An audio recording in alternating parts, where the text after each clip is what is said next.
ابھی ہم جس مقام پر موجود ہیں وہ نیشا پور سے بہت قریبی مقام قدمگاہ حضرت امام علی رضا علیہ السلام کا مقام ہے، اور جیسے میں نے عرض کیا تھا کہ یہاں پر 3 باتیں ایسی ہیں کہ جو ہم بتانا ضروری سمجھتے ہیں۔ پہلی چیز وہ ہے کہ جو ہمارے پیچھے بیک سائڈ پر موجود ہے، جس پر لکھا ہے چشمہ حضرت امام علی رضا علیہ السلام۔ اس کی داستان کیا ہے؟ روایات ظاہر سی بات ہے کہ چونکہ بہت ایک فاصلہ آ گیا ہے تو مختلف روایات ہم تک پہنچی ہیں۔ ایک مشہور روایت یہ ہے کہ جب حضرت امام علی رضا علیہ السلام مدینہ سے مرف کے مقام پر جا رہے تھے کہ جہاں پر مامون نے بلایا تھا، خراسان میں جا رہے تھے، تو مامون نے ایسے راستوں سے مولا رضا کو گزارا ہے کہ جہاں پر شیعوں کی آبادی نہ ہو۔ جیسے قم کی سرزمین وہاں سے پسند نہیں کیا کہ وہاں سے مولا رضا کا گزر ہو، اسی طریقے سے کوفے کی سرزمین وہاں سے پسند نہیں کیا کہ مولا رضا کا گزر ہو، تو ایسے علاقوں سے اس سے گزارا جہاں پر کوئی آبادی نہ ہو، یا اگر آبادی ہو تو ان کے چاہنے والوں کی آبادی نہ ہو۔ جب امام رضا نیشا پور کے قریب آنا شروع ہوئے تو نیشا پور ویسے شیعوں کا شہر نہیں تھا، تقریباً وہاں پر اہل سنت آبادی تھی، لیکن اہل سنت بھی جس طرح سے ہم پاکستان میں بھی دیکھتے ہیں کہ 2 طرح کے مزاج رکھنے والے ہیں، کہ افراطی ہیں جو تکفیری ہیں، اور دوسرے وہ ہیں کہ جو محب اہل بیت ہیں، مولائی ہیں، اولاد رسول سے محبت کرنے والے ہیں۔ تو یہی ماحول تھا نیشا پور کے اندر کہ انہوں نے پسند کیا کہ ٹھیک ہے وہ ہمارے امام نہ صحیح لیکن اولاد رسول سے تو ہیں، نسل حضرت زہرا سے تو ہیں، لہٰذا آئے مولا رضا کی خدمت میں، اور کتنی تعداد میں آئے۔ چونکہ علماء کا بہرحال یہاں پر ہولڈ تھا، اور جب علماء نے دیکھا کہ عوام نے دیکھا کہ علماء گئے ہیں امام رضا کی خدمت میں، تو اس زمانے کی جو عوام تھی وہ بھی آئی مولا رضا کی خدمت میں، اور تعداد جو میکسیمم تعداد ملتی ہے وہ انسان کے عقل سے باہر ہے، لاکھوں کی تعداد میں لوگ آئے ہیں مولا رضا کی خدمت میں، اور واقعی یہ تصور کرنا تھوڑا سا مشکل ہو جاتا ہے کہ اس زمانے میں کیسے اتنی بڑی تعداد آئی، لیکن کم سے کم تعداد بھی جو بیان کی گئی ہے وہ 10,000 کی ہے، تو محسوس کیا جا سکتا ہے کہ اتنی تعداد ہوگی، ایک جمع غفیر جمع ہو گیا ہوگا حضرت امام علی رضا علیہ السلام کی زیارت کرنے کے لیے، اور زیادہ تعداد بیان کی گئی ہے وہ 20 یا 30,000 کے قریب ہے، تو ایک بہت بڑا کراؤڈ آیا تھا امام رضا علیہ السلام کو دیکھنے کے لیے اور ان کی زیارت کرنے کے لیے۔ جب مولا رضا کی سواری یہاں سے گزر رہی تھی تو لوگوں کا انتظار تھا کہ اب کب نقاب مولا رضا ہٹائیں گے، چونکہ روایت یہ کہتی ہے کہ گرمی کا زمانہ تھا، اور گرمیوں میں بھی لوگ اپنے چہرے پر نقاب رکھا کرتے تھے تاکہ اس گرمی کی لو سے محفوظ رہے۔ تو جب مولا رضا کی سواری آگے بڑھی تو سب سے پہلے لوگوں کی فرمائش یہ تھی کہ اپنا چہرہ انور دکھائیں، تو مولا رضا نے پہلے اپنے عماری کے ہودج کو اور اس کے جو پردے کو ہٹایا، تو لوگوں نے دیکھا کہ مولا رضا علیہ السلام کی قد و قامت ہے، پھر چہرے پر نقاب موجود تھا، امام رضا سے درخواست کی کہ آپ اپنے چہرے کے نقاب کو بھی ہٹائیے تاکہ ہم رسول اللہ کے خون کی زیارت کریں، کیونکہ ہم نے رسول اللہ کی زیارت تو نہیں کی ہے، کم از کم رسول اللہ کے جیسے جو شبیہ ہیں ان کی زیارت کریں۔ یہ باقاعدہ روایت کے جملے ہیں، اور اس سے ہمیں پتہ چلتا ہے کہ صرف حضرت علی اکبر شبیہ رسول نہیں ہے، حسن مجتبیٰ بھی شبیہ رسول ہیں، حسین سید الشہداء بھی شبیہ رسول ہیں، اور 12 کے 12 وہ ہیں جو شبیہ رسول ہیں۔ تو پھر مولا رضا کے چہرے انور کی انہوں نے زیارت کی، جب زیارت کر لی تو کہا کہ آپ کوئی حدیث رسول بھی سنائیے، کوئی بات بھی بیان کیجیے، ہم آپ سے استفادہ کرنا چاہتے ہیں۔ اس موقع پر اتنے بڑے مجمع کے لیے جو چھوٹے سے کلام کا مولا رضا نے انتخاب کیا، اور یہ بہت ضروری ہوتا ہے خطیب کے لیے، بہت ضروری ہوتا ہے اسپیکر کے لیے کہ کس موقع پر کون سی بات بیان کر رہا ہے۔ بہت کم وقت ہے اور بہت خوبصورت سی حدیث بیان کی، کہا کہ ایک حدیث میں تمہیں سنانا چاہتا ہوں جو حدیث قدسی ہے، اور حدیث قدسی عام طور پر پیغمبر سے ہم تک پہنچتی ہے، کبھی کسی اور ذریعے سے ہم تک حدیث قدسی نہیں پہنچ سکتی، یعنی جو پروردگار کی بات ہو وہ ہم تک نہیں پہنچ سکتی، لیکن یہاں مولا رضا نے بتایا ہے کہ ہم تمہیں حدیث قدسی بھی سنا سکتے ہیں، اور اس طریقے سے بیان کی کہ میں نے اپنے بابا موسیٰ کاظم سے، اور انہوں نے اپنے بابا جعفر صادق سے، اور انہوں نے اپنے بابا محمد باقر سے، اور انہوں نے اپنے بابا علی زین العابدین سے، اور انہوں نے اپنے بابا حسین سید الشہداء سے، اور انہوں نے اپنے بابا علی ابن ابی طالب سے، اور انہوں نے اپنے بھائی اور پیغمبر رسول اکرم سے، اور انہوں نے جبرائیل امی سے، اور جبرائیل نے پروردگار سے سنا کہ پروردگار یہ ارشاد فرماتا ہے کہ کلمۃ لا الہ الا اللہ حصنی فمن دخل حصنی امن من عذابی، کہ لا الہ الا اللہ کا کلمہ ایک قلعے کی مانند ہے، اور جو اس قلعے میں داخل ہو گیا وہ میرے عذاب سے محفوظ ہو گیا۔ یہ پروردگار کے جو فرمان تھا یہ لوگوں نے سنا، تحریر کیا اور جانے لگے، اور یہ بھی عجیب بات ہے کہ ایک زمانہ تھا کہ جب پیغمبر کو تحریر دینے کے لیے قلم و دوات دینے والے لوگ نہیں تھے، اور آج اولاد رسول کے لیے لوگ اتنا بے چین ہو رہے ہیں کہ کوئی آپ حدیث رسول سنائیں تو ہم اسے اپنے یہاں ضبط کریں اور محفوظ کریں۔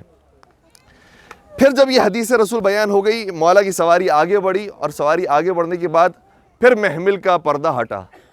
پہلے جو ہٹا تھا وہ ان کی فرمائش پر ہٹا تھا، اب جب ہٹایا ہے تو مولا رضا محسوس کر رہے ہیں کہ یہ حدیث ابھی مکمل نہیں پہنچائی ہے میں نے، نامکمل ہے، اس لیے مکمل کرنا ضروری ہے۔ خود اپنے مرضی سے پردہ ہٹایا اور پھر آگے شاہ فرمایا کہ وہ جو حدیث ہے کلمۃ لا الہ الا اللہ بشرطہا و شروطہا، اس لا الہ الا اللہ کی شرط و شرائط بھی ہیں، وَأَنَا مِن شُرُوطِهَا، اور اس شرائط میں سے ایک خود میں بھی ہوں۔ یعنی توحید نامکمل ہے جب تک امامت اور نبوت نہ ہو، اور امامت نامکمل ہے جب تک امامت کے اندر حضرت امام علی رضا علیہ السلام کی امامت پر یقین نہ ہو۔ یہ پوری روایت، اللہم صلی علی محمد و محمد یہ پوری روایت بیان کرنے کے بعد مولا کی سواری آگے بڑھ گئی، اور کتنے میں نے آپ کی خدمت بیان کر دیے، تقریباً کم از کم 10,000 افراد ہیں جو اس کو سننے والے ہیں، 20,000 افراد 30,000 افراد ہیں جو سننے والے ہیں، کتنوں نے اسے نقل کیا ہوگا، کتنوں نے لکھا ہوگا۔ لیکن عجیب بات یہ ہے کہ آج جب ہم دیکھتے ہیں کتابوں کے اندر، تو برادران اہل سنت کی کتابوں کے اندر بھی حدیث موجود ہے، لیکن کہاں تک؟ بشرطہا و شروطہا سے پہلے تک، اس کے بعد کا حصہ اس میں ذکر نہیں ہے، سوائے ایک آدھ علماء کے جنہوں نے پوری حدیث کو نقل کیا ہے، جیسے شیخ سلیمان قندوزی حنفی نقشبندی نے اپنی کتاب ینابع المودہ میں پوری روایت کو ذکر کیا ہے۔ اور یہ صرف ایک مقام نہیں ہے جہاں پر ہمیں یہ بات نظر آتی ہے کہ نامکمل حدیث کو نقل کیا گیا۔ آپ نے صحیح بخاری کے اندر وہ روایت بھی پڑھی ہوگی کہ پیغمبر نے ارشاد فرمایا ہے، اور صحیح بخاری کے اندر لکھا ہوا ہے کہ یکون 12 امیرا، پیغمبر فرماتے ہیں میرے بعد 12 امیر ہوں گے۔ تو 12 کے بعد نام بھی بتائے ہوں گے کہ کون کون سے 12 ہوں گے، لیکن نام کسی بھی کتاب کے اندر نہیں ملیں گے آپ کو سوائے چند ایک کتابوں کے اندر۔ تو یہ پہلے بھی ہوتا رہا ہے اور اس کے بعد بھی ہوا ہے کہ حدیث کو جو مکمل بیان کی گئی ہے اسے مکمل طریقے سے ذکر نہیں کیا گیا۔ یہ نیشاپور کے اندر واقعہ پیش آیا، اور مولا کا چونکہ یہاں سے گزر ہوا تھا اس لیے کچھ اور چیزیں بھی ہیں جو یہاں پر بیان کی گئی ہے روایات کے اندر۔ ایک چیز یہ ہے کہ مولا رضا نے یہیں پر پھر نماز انجام دی، اور جب نماز پڑھی ہے تو جہاں پر نماز پڑھ رہے تھے ان کے پائے مبارک کے نشان وہیں پر بن گئے۔ اور پھر اس کے اندر عوام الناس نے بھی بہرحال اس بات کو شہرت دی ہے کہ وہی مقام پھر سخت ہو گیا اور پتھر کے مانند ہو گیا، اور اسی مقام کو یہاں پر پھر قدمگاہ امام رضا کے طور پر نصب کیا گیا ہے۔ لیکن یہ بات روایت کے اندر ہمیں کہیں نہیں ملی، البتہ بعید نہیں ہے کہ یہی چیز ہوئی ہو، کیونکہ خود یہیں کا واقعہ جو روایت کے اندر ملا ہے وہ یہ ہے کہ نیشاپور والوں نے امام رضا سے یہ عرض کیا کہ ہمارے پاس یہاں پر کوئی کام کاج کرنے کے لیے کوئی صنعت کاری نہیں ہے، کوئی انڈسٹری موجود نہیں ہے، آپ کوئی ہمیں یہاں پر کوئی ہنر سکھا دے، کوئی چیز بتا دے۔ تو امام رضا نے کہا کہ تم کیا چاہتے ہو؟ کہا کہ یہ جو پہاڑ موجود ہے اس پہاڑ سے ہم برتن بنانا چاہتے ہیں، لیکن یہ پہاڑ بہت زیادہ سخت ہے اور ایسا ہے کہ جس سے برتن نہیں بنائے جا سکتے۔ تو امام رضا علیہ السلام نے دعا فرمائی اور گویا یہ فرمایا کہ اے پروردگار، جو داؤد علیہ السلام کے لیے لوہے کو نرم بنا دینے والا تھا، وہ حجت خدا کے لیے پہاڑ کو نرم بنا دے تاکہ یہاں کے لوگ اس پہاڑ سے استفادہ کریں۔ البتہ یہاں پر آپ کو چیز نظر آئے گی کہ بہت ساری چیزیں ایسی ہیں کہ جو مٹی سے بنی ہوئی ہیں، مٹی کے برتن ہیں، مٹی کے مکانات ہیں، مٹی کی عمارتیں موجود ہیں، تو وہ ظاہراً مولا رضا علیہ السلام کی کرامات کے نتیجے میں ہے کہ جو باقاعدہ روایت میں ذکر ہے۔ اس کے علاوہ ایک دوسری بات بھی جو روایات کے اندر بیان کی گئی اور ایک احتمال دیا گیا ہے کہ خود مولا رضا جب پیادہ سفر کر رہے تھے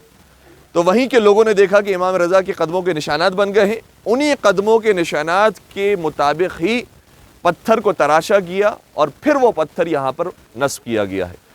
تو جو باتیں کتابوں کے اندر موجود ہیں ہمیں اتھینٹک باتیں بیان کرنی چاہیے، ایسا نہ ہو کہ خدا نخواستہ زبان زد عام جو باتیں ہیں وہ ہم کہیں پر بیان کر دیں اور پھر کوئی اعتراض کرے کہ یہ بات کس کتاب میں موجود ہے۔ لہٰذا یہ قدمگاہ امام رضا علیہ السلام کی وضاحت تھی۔ دوسری چیز جو چشمہ امام رضا علیہ السلام ہے وہ اس طرح سے ہے کہ اس حوالے سے بھی دو روایتیں ہیں۔ بعض کہتے ہیں کہ جب نماز کے لیے امام نے کہا کہ مجھے وضو کے لیے پانی چاہیے تو کہا کہ یہاں پر پانی بہت کم ہے، عام طور پر لوگ تیمم کے ساتھ نماز پڑھتے ہیں، تو پھر مولا رضا علیہ السلام نے ان کی آسانی کے لیے کہ یہ اب پانی سے سیراب بھی ہو اور وضو کے لیے بھی پانی مہیا ہو، یہیں سے چشمہ جاری فرمایا اور پھر اسی سے وضو کیا۔